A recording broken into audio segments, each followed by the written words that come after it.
Today we're going to talk about the crucifixion of Jesus. Crucifixion was so horrible that it was only for slaves and people who were not Romans, and only for the worst crimes like murder, high treason, and insurrection. Now, insurrection means causing a riot. Jesus never did any of these. Besides the crucifixion, the Romans always preceded it with whipping, scourging. Now, when you think of scourging at the pillar, you might think here's a huge pillar and he was tied to it. But actually it was small, so that Jesus would have to bend over it so that they could harm the whole back. And a whip was not the way you might picture it, one piece of leather.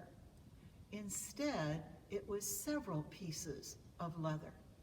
And tied at the ends of these were things like rusty pieces of metal, sharp bone, so that when the scourging took place, it wasn't just one line, as horrible as that would be on someone's back, but it was taking out some of the flesh in chunks. How cruel.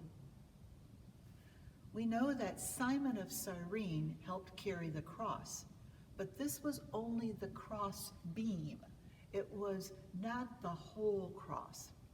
What they would do is, when he went to the place called the skull, there already was a pit and a big beam there, so they wouldn't have to dig one and make one every time there was a crucifixion. So Simon of Cyrene was carrying the crossbeam. Now, Jesus was so worn out from being up all night with all those trials, and so worn out from all that scourging and loss of blood, he couldn't even carry the crossbeam, even though that was the smaller part of the cross. He was at the end of his strength. And you know where they placed him. There were 3 beams there. They put him in the middle. Why? To mock him, because a king always has someone on his right and his left. So they were mocking him. Oh, you think you're a king? They even put a sign on it. Jesus, King of the Jews. Jesus was probably on the cross 6 hours, something like 9 in the morning to 3 in the afternoon.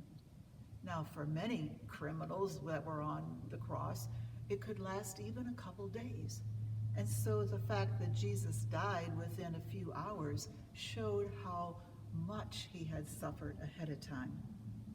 Now, the cause of death was the failure of the blood to circulate and the inability to breathe.